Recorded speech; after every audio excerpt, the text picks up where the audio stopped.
റെഡിയല്ലേ? വികസന വിഷയങ്ങളിൽ സംവാദമാകാം എന്ന മുഖ്യമന്ത്രിയുടെ മറുപടിയെ സ്വാഗതം ചെയ്യുന്നു. അദ്ദേഹം പറയുന്ന സമയത്തും അദ്ദേഹം പറയുന്ന സ്ഥലത്തും ഞാൻ ആ സംവാദത്തിന് ചെല്ലാൻ തയ്യാറാണ്. അദ്ദേഹം അത് പൂർണ്ണമായ അർത്ഥത്തിലാണോ പറഞ്ഞതെന്ന് എനിക്കറിയില്ല. ഞാൻ എപ്പോ വേണമെങ്കിലും തയ്യാറാണ്. 24 മണിക്കൂർ നോട്ടീസ് മതി, ഞാൻ അവിടെ എത്തിക്കോളാം അദ്ദേഹമായിട്ട് സംവാദം നടത്താൻ. പിന്നെ നിയമസഭ ഉപയോഗിച്ചില്ല എന്ന് പറഞ്ഞു. നിയമസഭയിൽ കഴിഞ്ഞ 5 വർഷക്കാലം നന്നായി ഈ ഗവൺമെന്റിനെതിരായിട്ട് അതിശക്തമായി ഞങ്ങൾ സംസാരിച്ചിട്ടുണ്ട്. എല്ലാ കാര്യങ്ങളും ഞങ്ങൾ പറഞ്ഞിട്ടുണ്ട്. അവസാനം ശബരിമല വിഷയത്തിലാണ് ഞങ്ങൾ സമരം ചെയ്തത്. ശബരിമല വിഷയത്തിൽ അടിയന്തര പ്രമേയത്തിന് തിരുവഞ്ചൂർ രാധാകൃഷ്ണൻ കൊടുത്ത നോട്ടീസിന് അനുമതി ലഭിച്ചില്ല. ഗവൺമെന്റ് അതിന് തയ്യാറായിരുന്നില്ല. അത് കോടതിയിൽ നിലനിൽക്കുന്ന കേസാണ്. അതുകൊണ്ട് ശബരിമല വിഷയം നിയമസഭയിൽ സംസാരിക്കാൻ പറ്റില്ല എന്നുള്ള നിലപാട് സർക്കാരും സ്പീക്കറും എടുത്തു. അതിനെ തുടർന്നാണ് ഞങ്ങൾ സമരം ചെയ്തത്. അത് അനുവദിച്ചില്ല. മുഖ്യമന്ത്രി ഒരു ചോദ്യത്തിന് ഉത്തരം പറയുന്നില്ല. ഇന്നലെ അദ്ദേഹം പറഞ്ഞത്, ഞാൻ ലൈഫ് പദ്ധതിയെ പറ്റി പറഞ്ഞത് യമണ്ടൻ കള്ളമാണെന്ന് പറഞ്ഞു. 4,43,000. അദ്ദേഹം ഇപ്പോഴും ധരിച്ചു വെച്ചിരിക്കുന്നത് ഉമ്മൻചാണ്ടിയുടെ കാലത്ത് 4,000 വീട് വെച്ചെന്ന. ഞാൻ ഇന്നലെ മന്ത്രിമാരുടെ റിപ്ലൈ അടക്കം, മന്ത്രിമാര് നിയമസഭയിൽ തന്ന റിപ്ലൈ അടക്കം അതിന്റെ മുഴുവൻ തെളിവുകളും ഹാജരാക്കി. ഇന്ന് അതിനെക്കുറിച്ച് മിണ്ടുന്നില്ല. ഇന്ന് അതിനെക്കുറിച്ച് ഒരു അക്ഷരം പറയുന്നില്ല. അപ്പൊ ആരാണ് യമണ്ടൻ നുണ പറഞ്ഞത്? യമണ്ടൻ നുണ പറഞ്ഞത് മുഖ്യമന്ത്രിയാണ്.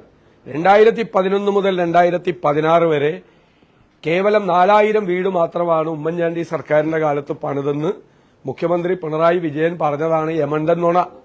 അത് അല്ല എന്നും 4,43,000 വീട് പണിതു എന്നും ഞങ്ങൾ രേഖകൾ കൊണ്ട് തെളിയിച്ചപ്പോ അദ്ദേഹം അതിൽ നിന്ന് പിന്മാറി. അദ്ദേഹത്തിനിപ്പോ അതിനെപ്പറ്റി പറയാനൊന്നുമില്ല. ഏറ്റവും രസകരമായ കാര്യം, വെൽഫെയർ പാർട്ടി ഞങ്ങൾക്ക് പിന്തുണ കൊടുത്തപ്പോൾ കേരളം മുഴുവൻ കോളിളക്കമുണ്ടാക്കിയ CPM, LDF ഇപ്പോ SDPIയുടെ പിന്തുണയെക്കുറിച്ച് മിണ്ടുന്നില്ല. SDPIയുടെ പിന്തുണയെക്കുറിച്ച് ചോദിച്ചാൽ മുഖ്യമന്ത്രി ചൂടാവുകയാണ്. ഞാൻ വെൽഫെയർ പാർട്ടിയുടെ പിന്തുണയെക്കുറിച്ച് ചോദിച്ചപ്പോൾ ഞാൻ ചൂടായില്ലല്ലോ. ഞാൻ വെൽഫെയർ പാർട്ടി ഞങ്ങൾക്ക് പിന്തുണ തന്നിട്ടുണ്ട്, ഞങ്ങൾ ആ പിന്തുണ സ്വീകരിച്ചിട്ടുണ്ട്. ഞാൻ പറഞ്ഞു 4 പതിറ്റാണ്ട് കാലം അവരുടെ മാതൃസംഘടന LDFന്റെ കൂടെയായിരുന്നു. അന്ന് അവര് മതേതരവാദികളെന്നാണ് ഇവര് വിശേഷിപ്പിച്ചത്. അവര് ഞങ്ങൾക്ക് പിന്തുണ തന്നപ്പോൾ അവരെ വർഗീയവാദികളാക്കി. ഇനി SDPI മതേതരവാദികളാണ് എന്ന് മുഖ്യമന്ത്രി പിണറായി വിജയൻ പറയുമോ? ഞാൻ കേരളത്തിന്റെ മുഖ്യമന്ത്രി ശ്രീ പിണറായി വിജയനെ വെല്ലുവിളിക്കുന്നു. നിങ്ങൾക്ക് ധൈര്യമുണ്ടെങ്കിൽ നിങ്ങൾ പറ, ഞങ്ങൾക്ക് SDPIയുടെ പിന്തുണ വേണ്ട. നിങ്ങൾ മതേതരവാദികളാണ്, നിങ്ങൾ മതേതരത്വം മാത്രം സംസാരിക്കുന്നവരാണെങ്കിൽ നിങ്ങൾക്ക് ധൈര്യമുണ്ടെങ്കിൽ ഞങ്ങൾക്ക് SDPIയുടെ പിന്തുണ വേണ്ട എന്ന് പറ. എന്താ SDPI പറഞ്ഞത്? പാർലമെന്റ് ഇലക്ഷന് പിന്തുണ നൽകിയപ്പോൾ നിങ്ങളുടെ പിന്തുണ വേണ്ട എന്ന് പറയാൻ ധൈര്യം കാട്ടിയ കേരളത്തിലെ ആദ്യത്തെ രാഷ്ട്രീയ മുന്നണിയാണ് UDF. ഞങ്ങൾ അഭിമാനത്തോടെ പറയുന്നു, കേരളത്തെ ആദ്യത്തെ രാഷ്ട്രീയ മുന്നണി. നിങ്ങളുടെ പിന്തുണ വേണ്ട. കാരണം ന്യൂനപക്ഷ വർഗീയതയെയും ഭൂരിപക്ഷ വർഗീയതയെയും ഞങ്ങൾ ശക്തിയായി എതിർക്കുമെന്നത് ഞങ്ങളുടെ നിലപാടാ. ഏതെങ്കിലും ഒരു മുന്നണിയോ ഏതെങ്കിലും ഒരു രാഷ്ട്രീയ പാർട്ടിയോ തെരഞ്ഞെടുപ്പ് കാലത്ത് നിങ്ങളുടെ പിന്തുണ വേണ്ടെന്ന് പറഞ്ഞു. ഞങ്ങൾ പാർലമെന്റ് തെരഞ്ഞെടുപ്പിൽ 2024 പരസ്യമായി ഞങ്ങൾ പറഞ്ഞു വേണ്ട. ഇപ്പൊ അവർക്കുള്ള പരാതി അതാണ്.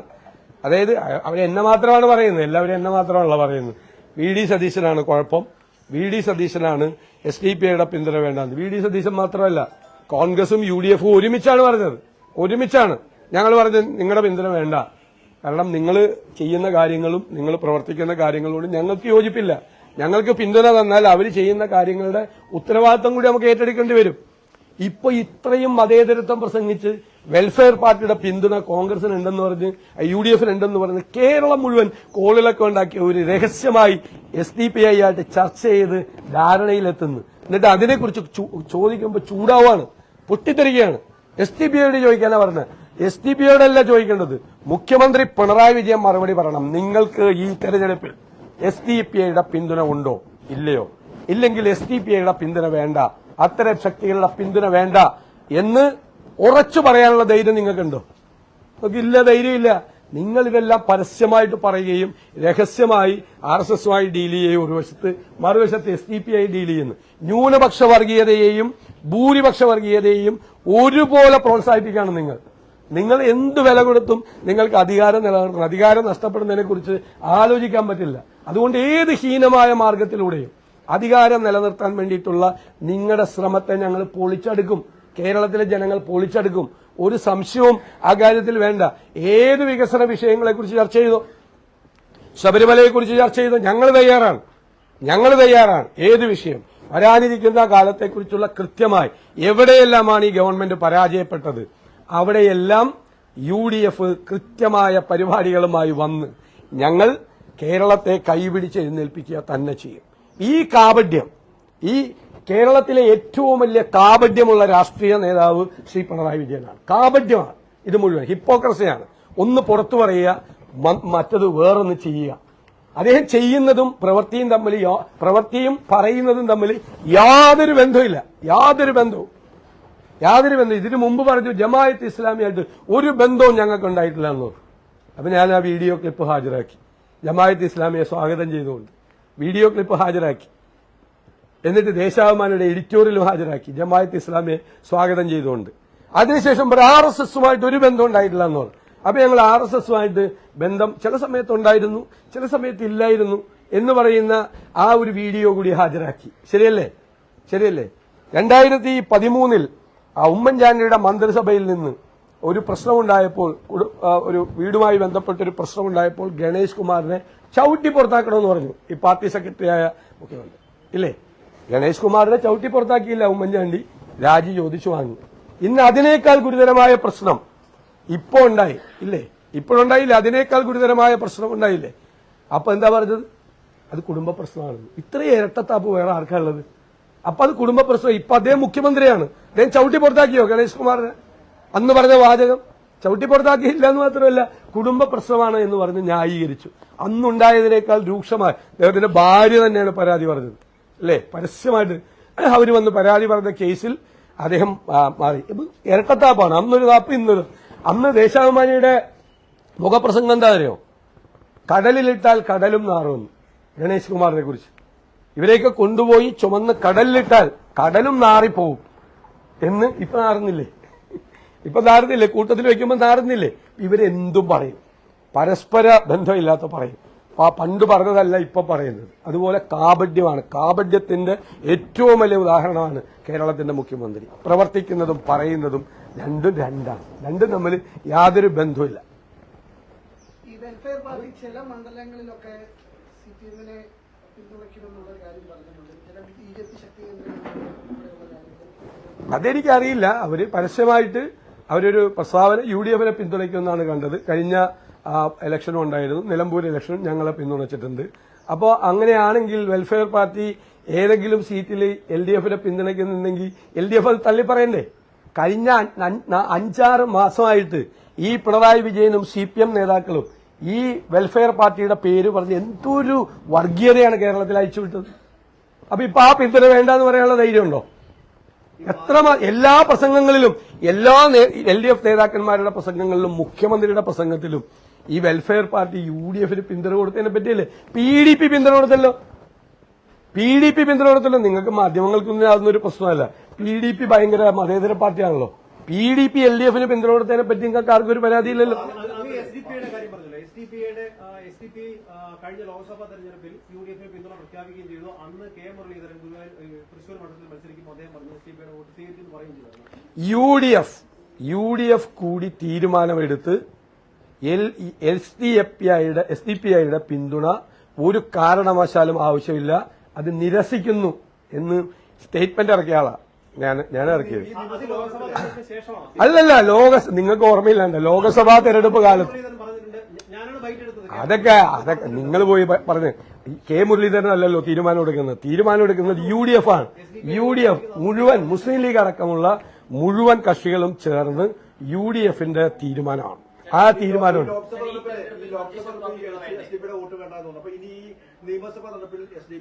അല്ല, പിന്നെ എല്ലാ ദിവസവും പറയേണ്ട ആവശ്യമുണ്ടോ? പറഞ്ഞ എന്താ നിലപാടല്ലേ? ആ നിലപാടല്ലേ നിൽക്കല്ലേ? എന്തിനാ എല്ലാ ദിവസവും ചോദിക്കുന്നത്?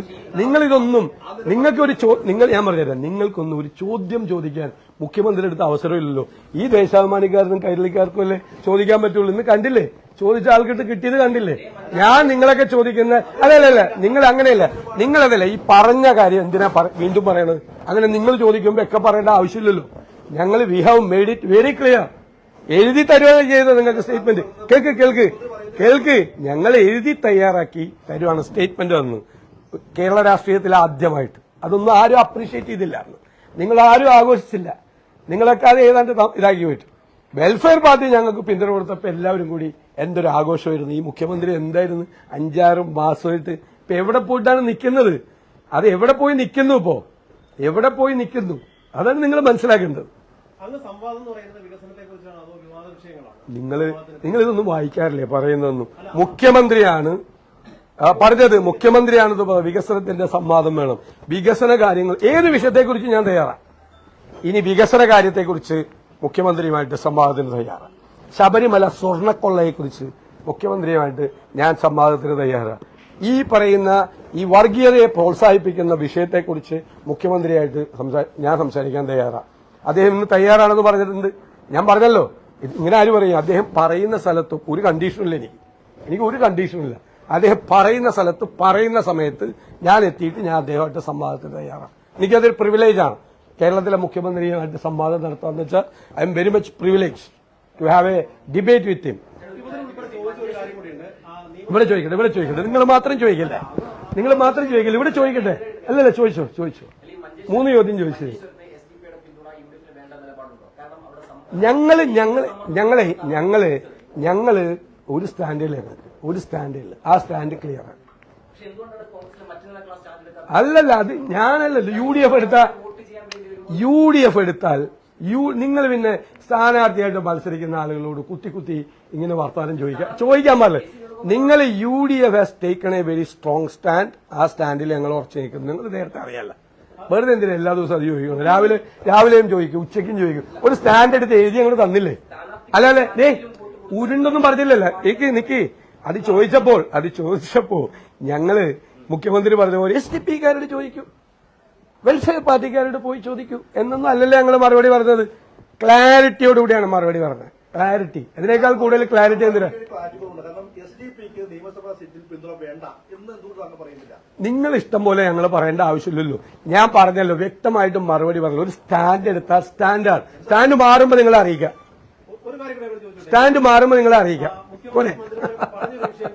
നിയമസഭയിൽ അതുപോലെ സംവാദത്തിന് തയ്യാറായില്ല. അതുപോലെ നിയമസഭയിൽ ഒരു അവിശ്വാസ പ്രമേയം കൊണ്ടുവരാൻ പോലും UDF തയ്യാറായില്ല. അവിശ്വാസ പ്രമേയം പാസ്സാവില്ല എന്നുള്ളത് മറ്റൊരു കാര്യം. എന്നാലും അങ്ങനെ ഒരു സംഭവം ഉണ്ടായില്ല. അല്ല, എന്താണ് അവിശ്വാസ പ്രമേയത്തെ കുറിച്ച് അങ്ങേക്ക് എന്താ അറിയാം? അവിശ്വാസ പ്രമേയം കൊണ്ടുവരണമെന്ന് റൂൾസ് ഓഫ് പ്രൊസീജിയറിൽ വല്ലതും ഉണ്ടോ? ഒരു പ്രതിപക്ഷം കേൾക്ക്, അതുകൊണ്ട് എന്താ ഒരു പ്രതിപക്ഷം അവിശ്വാസ പ്രമേയം നിയമസഭയിൽ നിർബന്ധമായി കൊണ്ടുവരണമെന്നുണ്ട്. അത് ഞങ്ങളുടെ സ്റ്റാൻഡാണ്. ഞങ്ങൾ കേരളത്തിന്റെ നിയമസഭാ ചരിത്രത്തിൽ ഇത്രമാത്രം ജനകീയ വിഷയങ്ങൾ കൊണ്ടുവന്ന ഒരു പ്രതിപക്ഷം ഉണ്ടായിട്ടില്ല. ഇത്രമാത്രം ജനകീയ വിഷയങ്ങൾ നിങ്ങൾ പോയി കൗണ്ട് ചെയ്ത് നോക്കിക്കോ, നിങ്ങൾ കമ്പയർ ചെയ്ത് നോക്കിക്കോ. ഈ മലയോരത്തെ ജനങ്ങളുടെ പ്രശ്നങ്ങൾ, തീരപ്രദേശത്തെ ജനങ്ങളുടെ പ്രശ്നങ്ങൾ, പട്ടികജാതിക്കാരുടെ വിഷയങ്ങൾ, കാർഷിക മേഖലയിലെ വിഷയങ്ങൾ, വൈൽഡ് ലൈഫ് അറ്റാക്കിനെ കുറിച്ച്, വിദ്യാഭ്യാസ മേഖലയിലെ പ്രതിസന്ധി, ഉന്നത വിദ്യാഭ്യാസ മേഖലയിലെ പ്രതിസന്ധി, +2 കോഴ്സുകൾ അനുവദിക്കാത്ത വിഷയം, എല്ലാ ആരോഗ്യ മേഖലയിലെ ഗുരുതരമായ വിഷയങ്ങൾ ഉൾപ്പെടെ ഞങ്ങൾ ബ്രെയിൻ ഡ്രെയിനിനെ പറ്റി വരെ ഞങ്ങൾ നിയമസഭയിൽ വിഷയം കൊണ്ടുവന്നിട്ടുണ്ട്. കുട്ടികൾ ഇവിടെ നിന്ന് പോകുന്നതിനെ കുറിച്ച്, കാലാവസ്ഥ വ്യതിയാനത്തെക്കുറിച്ച് 195 രാജ്യങ്ങൾ ചേർന്ന് തയ്യാറാക്കിയ ഇന്റർ കോണ്ടിനെന്റൽ ക്ലൈമറ്റ് ചേഞ്ചിനെ കുറിച്ച്, പാനൽ ഓൺ ക്ലൈമറ്റ് ചേഞ്ച് എന്ന് പറയുന്ന IPCC റിപ്പോർട്ട്, ലോകത്തൊരു ലെജിസ്ലേച്ചറും സംസാരിക്കാത്ത IPCC റിപ്പോർട്ട് വരെ. കാരണം അത് കേരളത്തെ ബാധിക്കുന്ന വിഷയമാണ്. അറബിക്കടലിലുള്ള അപകടാവസ്ഥയെക്കുറിച്ച് അതുവരെ ചർച്ച ചെയ്ത് ആയിട്ടുള്ള പ്രതിപക്ഷമാണ് ഞങ്ങൾ ഡിബേറ്റ് ചെയ്തില്ല, ചർച്ച ചെയ്തില്ല എന്ന് പറഞ്ഞ തമാശയാവും. എല്ലാ വിഷയങ്ങളും, ശബരിമല ഇതിനു മുമ്പ് ഞങ്ങൾ കൊണ്ടുവന്നിട്ടുണ്ട്, ഈ സമയത്ത് കൊണ്ടുവന്നിട്ടുണ്ട്. അവസാനം ഞങ്ങൾക്ക് അനുമതി വന്നില്ല. അതായത് 3 CPM നേതാക്കന്മാർ ജയിലിൽ കിടന്നു. അവർക്കെതിരായി ഒരു നടപടി പോലും, അച്ചടക്ക നടപടി പോലും CPM എടുത്തില്ല. എന്തുകൊണ്ട് അച്ചടക്ക നടപടി എടുത്തില്ല? അയ്യപ്പന്റെ സ്വർണം കൊള്ള ചെയ്ത ദ്വാരപാലക ശില്പം കൊണ്ടുപോയി ഒരു കോടീശ്വരന് വിറ്റുവെന്ന് കോടതി പറഞ്ഞ, എന്നിട്ട് അതിന് പകരം ചെമ്പിന്റെ ഒരു ഫേക്ക് മോൾഡ് ഉണ്ടാക്കി വച്ച ലോക കവർച്ചക്കാരായ CPM നേതാക്കൾ ജയിലിൽ കിടന്നിട്ടും, അയ്യപ്പന്റെ സ്വർണം തട്ടിയതിന് ജയിലിൽ കിടന്നിട്ടും അവരിപ്പോഴും പാർട്ടിയിലെ സ്ഥാനങ്ങളിൽ ഇരിക്കുകയാണ്. ഒരു നടപടിയെടുക്കാൻ മുട്ടുവരയ്ക്കും. കാരണം അവർക്കെതിരായി നടപടിയെടുത്താൽ അവര് ഇപ്പോഴുള്ള മന്ത്രിയെ പറ്റിയും പഴയ മന്ത്രിയെ പറ്റിയുമുള്ള രഹസ്യങ്ങൾ വെളിപ്പെടുത്തുന്നുള്ള ഭയം കൊണ്ടാണ്. അവർക്കെതിരെ ഏതെങ്കിലും പാർട്ടി ചെയ്യാതിരിക്കുമോ?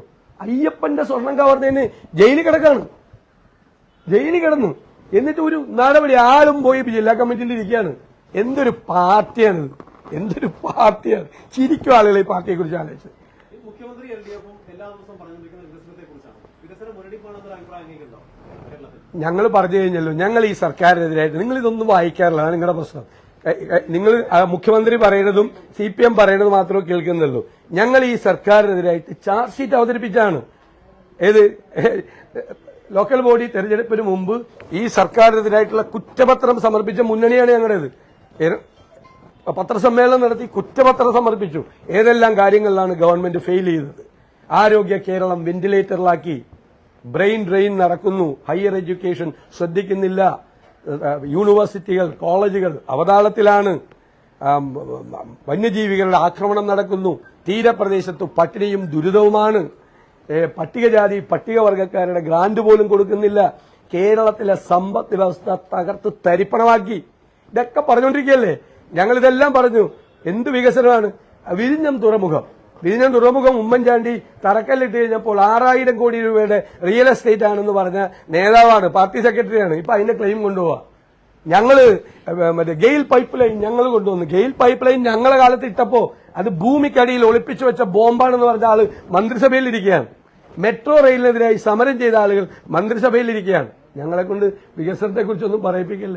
ഞങ്ങൾ നല്ല കൃത്യമായി ജനങ്ങളുടെ മുമ്പിൽ ഈ സർക്കാരിനെതിരായിട്ടുള്ള കുറ്റപത്രം സമർപ്പിച്ചിട്ടുണ്ട്. ആ കുറ്റപത്രം ഓരോ വീടുകളിലും ചർച്ച ചെയ്യുന്നുണ്ട്. ഞങ്ങൾ കൊടുത്ത ഗ്യാരണ്ടി എല്ലാ വീടുകളിലും ഞങ്ങൾ എത്തിച്ചിട്ടുണ്ട്, കുറ്റപത്രം എത്തിച്ചിട്ടുണ്ട്. അതൊക്കെ അവിടെ നടക്കും ചർച്ച. വീടുകളുടെ കാര്യം പറഞ്ഞതിന് 2016 ഫെബ്രുവരി 24 കോടിയേരിയുടെ ചോദ്യത്തിന് ഉമ്മൻചാണ്ടി കൊടുത്ത മറുപടി അതാണ് അതില് ആ മറുപടി അല്ല, അത് ആ മുഖ്യമന്ത്രി നേരിട്ട് ഇടപെട്ട് ചെയ്ത വീടുകളുടെ എണ്ണമാണ് 4000 വീടുകളുടെ എണ്ണം. അതാണ് ഇപ്പൊ പിണറായി വിജയൻ പറയുന്നത്. അതുകൂടി കൂട്ടണം മറ്റേതിലേക്ക് അതുകൂടി കൂട്ടണം. പട്ടികജാതിക്കാരുടെ വീട് പണിതത്, പട്ടികവർഗക്കാരുടെ വീട് പണിതത്. ഇപ്പോ ഞാൻ ഒറ്റ ഉദാഹരണം പറയട്ടെ. എനിക്ക് മത്സ്യത്തൊഴിലാളി മേഖലയാണ് എന്റെ നിയോജകമണ്ഡലം. 2011 തൊട്ട് 16 വരെ എന്റെ മുമ്പിൽ വന്ന, ഞാൻ അറിഞ്ഞ, അവരപേക്ഷ കൊടുത്ത എല്ലാ മത്സ്യത്തൊഴിലാളികൾക്കും വീട് കിട്ടി. 400 പേരാണ് 5 കൊല്ലം കൊണ്ട് എന്റെ നിയോജകമണ്ഡലത്തിൽ മാത്രം മത്സ്യത്തൊഴിലാളികൾക്ക് വീട് കിട്ടിയത്. ഇപ്പൊ അതിന്റെ 4-1 കിട്ടിയില്ല. ഈ 10 വർഷം കൊണ്ട് 4-1 കിട്ടിയില്ല. കാരണം ലൈഫിൽ പോയപ്പോ ജനറൽ ഇതിൽ പോയി, ഇവർക്കൊന്നും കിട്ടുന്നില്ല. പട്ടികജാതിക്കാർക്ക് പരാതിയാണ്. പട്ടികജാതി മന്ത്രിമാർക്ക് പോലും പരാതിയായിരുന്നു. കാരണം പട്ടികജാതിക്കാർക്ക് പഴയതുപോലെ വീട് പണിയാൻ പറ്റില്ല, ഈ ജനറൽ ലൈഫിൽ പെടുത്തിയതുകൊണ്ട്. അപ്പൊ LDF സർക്കാർ 10 കൊല്ലം കൊണ്ട് പണിത വീടുകൾ ഞങ്ങൾ 5 കൊല്ലം കൊണ്ട് പണിതാണ്. അതാണ് കണക്ക്.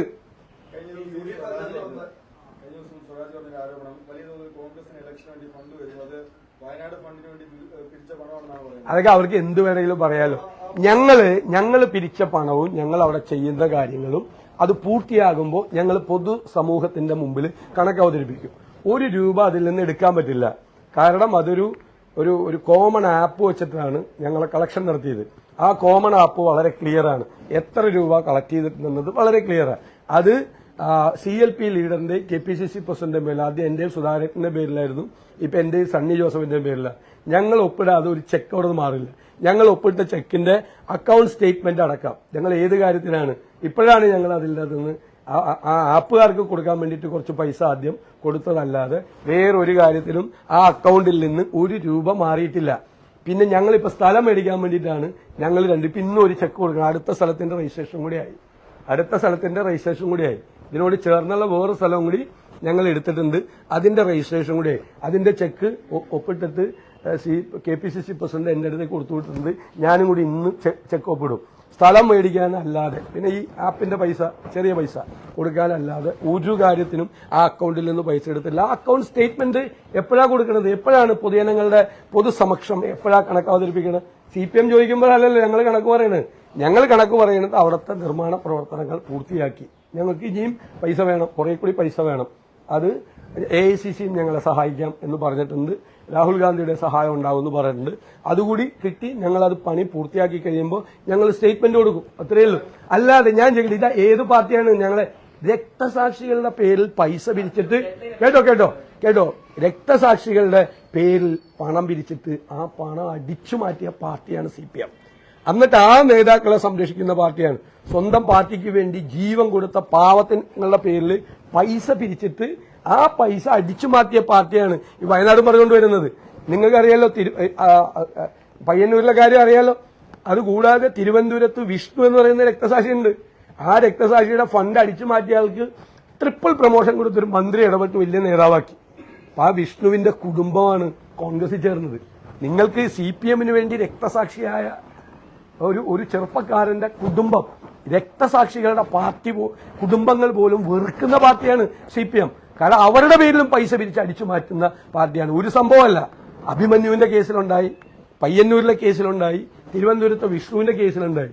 അപ്പൊ ഇത്രമാത്രം കളവ് രക്തസാക്ഷികളുടെ പേരിൽ പിരിച്ചുണ്ടാക്കുന്ന ഇത് കംപ്ലീറ്റ് ഉത്തരവാദിത്വം എനിക്കും KPCC പ്രസിഡന്റിനാണ്.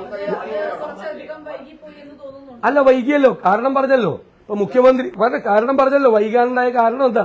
ഇതൊക്കെ ഞാൻ എക്സ്പ്ലെയിൻ ചെയ്താണ് പല പ്രാവശ്യം. ഒരു കൊല്ലം എടുത്ത് സർക്കാർ ഭൂമി എടുക്കാൻ, ശരിയാണോ? ഒരു കൊല്ലം. ഞാനും കുഞ്ഞാലിക്കുട്ടി സാഹിബിനെയും മുഖ്യമന്ത്രി ക്ഷണിക്കും, സംസാരിക്കും പല പ്രാവശ്യം. അവസാനമാണ് പറഞ്ഞത് ഞങ്ങൾക്ക് പ്രത്യേകമായ സ്ഥലം തരില്ല എന്ന് പറഞ്ഞു. ലീഗ് അതിനു മുമ്പ് തന്നെ ഇത് മനസ്സിലാക്കിയിട്ടാണ്, ഞങ്ങളത് കേൾക്കാൻ വേണ്ടി വൈകിപ്പോയി, ഞങ്ങളുടെ ഭാഗത്തുനിന്നുള്ള തെറ്റാണ്. ലീഗ് അതിനു മുമ്പ് തന്നെ ഇത് മനസ്സിലാക്കി പ്രത്യേക സ്ഥലം തരില്ല, അവർ പോയി സ്ഥലം വാങ്ങിച്ചു. ഞങ്ങൾക്കായി പ്രത്യേക സ്ഥലം തരില്ല എന്ന് പറഞ്ഞപ്പോഴാണ് ഞങ്ങൾ ഈ ഒരു കൊല്ലം കഴിഞ്ഞപ്പോഴാണ് ഞങ്ങൾ സ്ഥലം നോക്കിപ്പോയത്. ഒരു കൊല്ലം കൊണ്ടാണ് ഗവൺമെന്റ് സ്ഥലം എടുത്തെങ്കിൽ കോൺഗ്രസ് പാർട്ടി 4 മാസം കൊണ്ട് സ്ഥലം എടുത്തു. അതാണ് വൈകിയത്. ഇല്ലെങ്കിൽ ഗവൺമെന്റ് എടുക്കുന്ന പ്രോപ്പർട്ടിയുടെ ഒരു ഭാഗത്ത് KPCC നിർമ്മിച്ച് നൽകുന്ന വീടുകൾ എന്ന് പറയുന്നത് 100 വീടിന്റെ തന്നിരുന്നെങ്കിൽ ഞങ്ങൾ റെഡിയായിരുന്നു. തരില്ല എന്ന് പറഞ്ഞപ്പോ കോമൺ പൂളിലേക്ക് പൈസ ഇടണമെന്ന് പറഞ്ഞപ്പോ അത് പാർട്ടി ഞങ്ങളെ സമ്മതിച്ചില്ല. കോമൺ പൂളിലേക്ക് പൈസ ഇടാൻ ഞങ്ങൾ സെപ്പറേറ്റ് ആയിട്ട് ചെയ്യണമെന്ന് പറഞ്ഞു. വളരെ ക്ലിയർ അല്ലേ? അതെങ്ങനെയാണ് നിങ്ങളൊരു വീട് വെക്കാൻ പോകുമ്പോൾ ഡെഡ് ലൈൻ പറയണം? നിങ്ങൾ വീട് വെക്കാൻ അതൊക്കെ ആ പണി തീരുമ്പോ പറയും. നിർമ്മാണമല്ലെന്നേ അവിടെ അവിടുത്തെ മാധ്യമങ്ങൾ വേറെ കുറെ നുണ പറഞ്ഞല്ലോ. അവിടെ ആന കയറണ സ്ഥലമാണെന്ന് പറഞ്ഞല്ലോ നേരത്തെ. ഇത് ഞാൻ ആന കയറണ സ്ഥലമാണെന്ന് പറഞ്ഞ് നിങ്ങളൊക്കെ തന്നെയാണ് ഇടുന്നത്. ഞാൻ അവിടെ ചെന്ന് നോക്കി, അവിടെ സന്ദർശിച്ചു. ഹൈവേയിൽ നിന്ന് 200 മീറ്റർ അകലെയാണ് ഈ സ്ഥലം. ഞാൻ ഹൈവേയിൽ വണ്ടി നിർത്തിയിട്ട് നടന്ന് ഈ സ്ഥലത്ത് പോയി.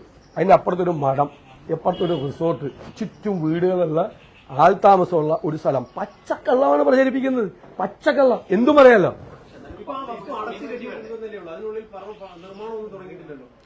അവിടെ സ്ഥലം കട്ട് ചെയ്ത് എല്ലാം അത് അടച്ചുറപ്പുണ്ടാക്കി അവിടെ സ്ഥലത്തിന്റെ ഡിവൈഡ് ചെയ്ത് ഓരോ സ്ഥലത്തിനും എത്ര സെന്റ് വെച്ചാണെന്ന് ഡിവൈഡ് ചെയ്ത് കെട്ടിടത്തിന് വേണ്ടിയിട്ട് അളന്ന് ഡിവൈഡ് ചെയ്ത് സെപ്പറേറ്റ് ആക്കിക്കൊണ്ടിരിക്കുകയാണ്. അതിന്റെ സ്റ്റാർട്ടിംഗിൽ അങ്ങനെയൊന്നും നിങ്ങളോട് കെട്ടിട നിർമ്മാണത്തിന്റെ ഓരോ ഘട്ടവും വിശദീകരിക്കേണ്ട ഒരു കാര്യമില്ല. നിങ്ങൾ ടോപ്പിക്ക് മാറ്റാൻ ഇത്രയും ഞാൻ പറഞ്ഞ ടോപ്പിക്ക് മാറ്റി അവസാനം വയനാടിലൊക്കെ അതൊക്കെ അതല്ലല്ല കേൾക്ക്, ഞാൻ എഴുന്നേറ്റൊന്നും പോവില്ല. ഞാൻ ഇവിടെ ഇരിക്കണ്ടെന്ന് കരുതിയിട്ട് നിങ്ങൾ തന്നെ 4 ചോദ്യം അതിനെപ്പറ്റി ചോദിച്ചു. അത് വേണ്ട, അതൊന്നും വേണ്ട. അത് ഇതിനേക്കാൾ കൂടുതൽ ഒന്നും ഡിക്ലെയർ ചെയ്യാനല്ല, പറഞ്ഞു കഴിഞ്ഞു. I have made it very clear.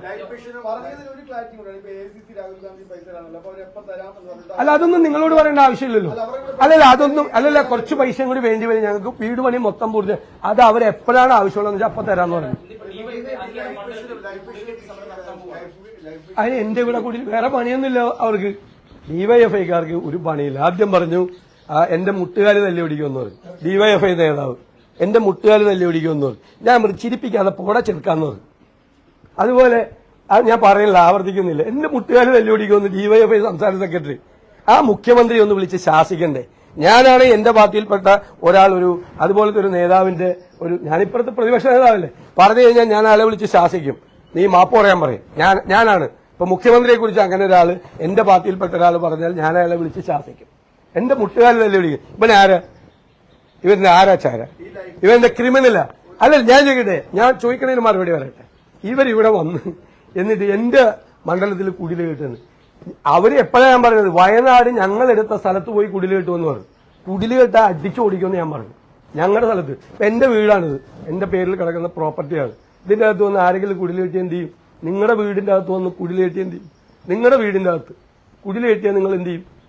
വീട് നിങ്ങളുടെ സ്ഥലം അങ്ങയുടെ പേരില, നിങ്ങളുടെ പാരന്റ്സിന്റെ പേരിലുള്ള സ്ഥലത്ത് വന്ന് ആരെങ്കിലും കുടിൽ കെട്ടിയാൽ ഇവര് റോട്ടിലാ നാട്ടിലെവിടെ നമ്മൾക്ക് വേറെ പണിയില്ലാതെ ചുമ്മാ നടക്കുകയാണ്.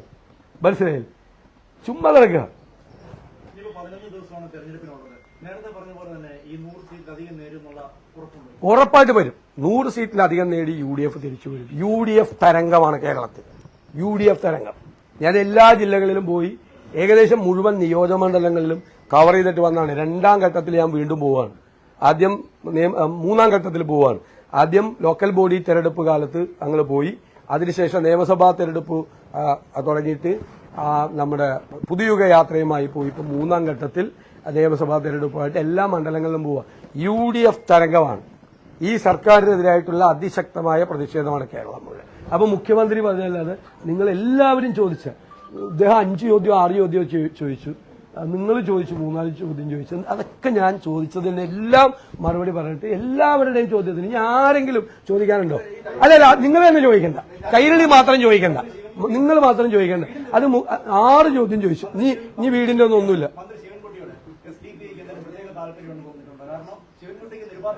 ഇവരെല്ലായിടത്തും പിന്തുണയാണെന്നേ. ഞാൻ ചോദിക്കണ മുഖ്യമന്ത്രി മറുപടി പറയട്ടെ, ധൈര്യം ഉണ്ടെങ്കിൽ പറയട്ടെ. ധൈര്യം ഉണ്ടെങ്കിൽ ഞാൻ വെല്ലുവിളിക്കാം കേരളത്തിലെ മുഖ്യമന്ത്രി. ഇതുപോലെ കാപട്യമുള്ള ഒരാൾ വേറെയില്ല. രാഷ്ട്രീയ കാപട്യം, പൊളിറ്റിക്കൽ ഹിപ്പോക്രസി ഉള്ള വേറൊരാളില്ല. എന്തായിരുന്നു മതേതരത്വം വിളമ്പല്? എന്തൊരു പ്രസംഗമായിരുന്നു. ജമാഅത്ത് ഇസ്ലാമിയും കൂട്ടി 4 പതിറ്റാണ്ട് നടന്നിട്ട് അവരെ കെട്ടിപ്പിടിച്ച് നടന്നു. മാത്രമല്ല ലീഗിനെ വിമർശിക്കുകയാണ്. ലീഗിന് തീവ്രവാദം പോരാ എന്ന് പറഞ്ഞ് ബാബറി മസ്ജിദ് പൊളിച്ച കാലത്ത് ശിഹാബ് തങ്ങൾ ഒരു സ്റ്റാൻഡ് എടുത്തു മതസൗഹാർദ്ദത്തിന് വേണ്ടി. ഈ രാജ്യം മുഴുവൻ അപ്രീഷിയേറ്റ് ചെയ്ത അഭിനന്ദിക്കപ്പെട്ട ഒരു കാര്യമാണ് ശിഹാബ് തങ്ങളുടെ തീരുമാനം, പാണക്കാട് ശിഹാബ് തങ്ങൾ. അന്ന് മുസ്ലിം ലീഗിന്റെ ഔദ്യോഗിക നേതൃത്വത്തിന് തീവ്രത പോരാ എന്ന് പറഞ്ഞ് ലീഗ് സ്പ്ലിറ്റ് ചെയ്ത് INL ഉണ്ടാക്കി. ആ INL എടുത്ത് കക്ഷത്ത് വെച്ചിട്ടാണ് ഈ പിണറായി വിജയൻ ലീഗിനെ വിമർശിക്കുന്നത്. ലീഗിനെ വിമർശിക്കുക. ലീഗിന് തീവ്രത പോരാ. ഏത് ബാബറി മസ്ജിദ് പൊളിച്ച കാലത്ത് അതിനേക്കാൾ വേറെ സ്റ്റാൻഡ് എടുക്കണമായിരുന്നു എന്ന് പറഞ്ഞ് ലീഗ് പുലർത്തിപ്പോയ INL എടുത്ത് കക്ഷത്തിൽ വെച്ചിട്ട് ലീഗിനെ വിമർശിക്കുന്നത് എന്തൊരു കാപട്യമാണ്. അങ്ങയുടെ പേരാണോ പിണറായി വിജയൻ?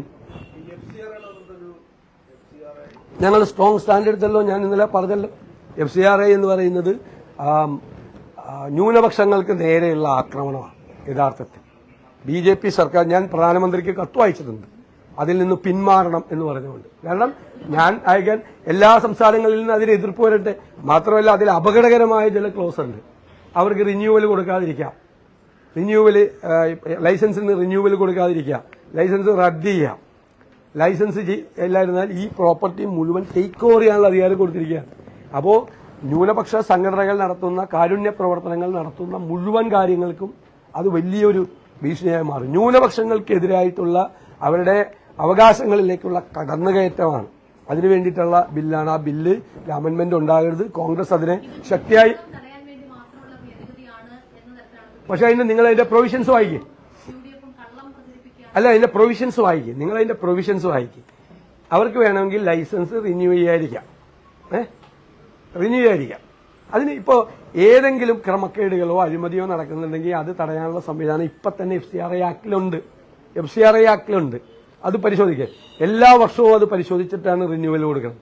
ഇപ്പൊ ഇതിന്റെ അകത്ത് പ്രൊവിഷൻ എന്ന് വെച്ച് കഴിഞ്ഞാൽ റിന്യൂവൽ കൊടുത്തില്ലെങ്കിൽ ആ പ്രോപ്പർട്ടി അങ്ങനെ തന്നെ ടേക്ക് ഓവർ ചെയ്യാം. അപ്പൊ പ്രോപ്പർട്ടി ടേക്ക് ഓവർ ചെയ്യാനാണ്. അതെങ്ങനെ, ഏത് നിയമമാണ്, എന്ത് നിയമമാണ്? പറഞ്ഞ ചോദ്യം കറക്റ്റാണ്. അതായത് അത് ഒന്നും കൂടി കറക്റ്റ് ചെയ്യാൻ വേണ്ടിയിട്ട് നിയമമൊന്നും കൊണ്ടുവന്ന തെറ്റില്ല. പക്ഷെ അതിന്റെ അകത്ത് അപകടകരമായ ക്ലോസുകൾ എഴുതി വെച്ചിരിക്കുക. മനസ്സിലായി? ഈ പ്രോപ്പർട്ടി മുഴുവൻ ടേക്ക് ഓവർ ചെയ്യുക, ആരാധനാലയങ്ങൾ ഉൾപ്പെടെ ടേക്ക് ഓവർ ചെയ്യുക. അതാണ് അതിന്റെ അകത്ത് ഒരു അപകടകരമായ സ്ഥിതി എന്ന് പറയുന്നത്. മനഃപൂർവ്വം കൊണ്ടുവരാണ്, ദ്രോഹിക്കാൻ വേണ്ടി കൊണ്ടുവരാ.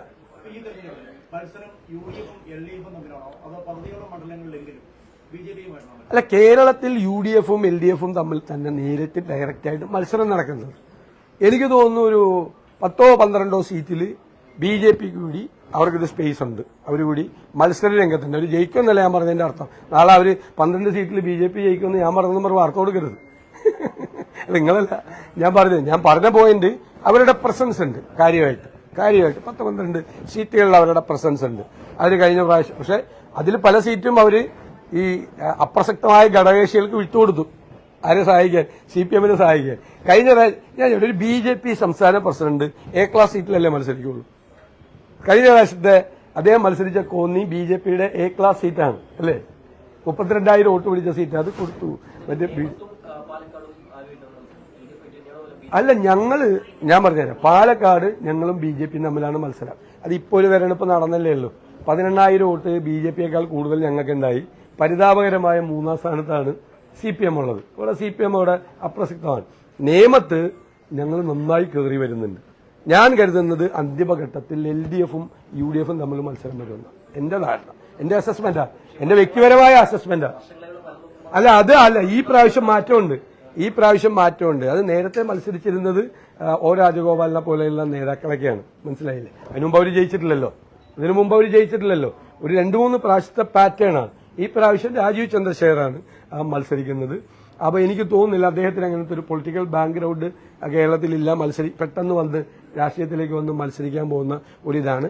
അന്തിമഘട്ടത്തിൽ അവിടെ ഒരു 3-ാം സ്ഥാനത്ത് നിന്ന് 1-2 സ്ഥാനങ്ങളിലേക്ക് കയറുന്നൊരു സ്ഥിതിയുണ്ട്. ഞങ്ങൾ അതുകൊണ്ടാണ് തിരുവനന്തപുരത്ത് സുപരിചിതനായ ശ്രീ ശബരിനാഥനെ തന്നെ അവിടെ മത്സരിക്കും. അപ്പൊ ശരി പോലെ മതിയല്ല, മതി ഇനി മതി. ഇത്രയും ചോദ്യമൊക്കെ ഒരാൾക്കുണ്ടാകും.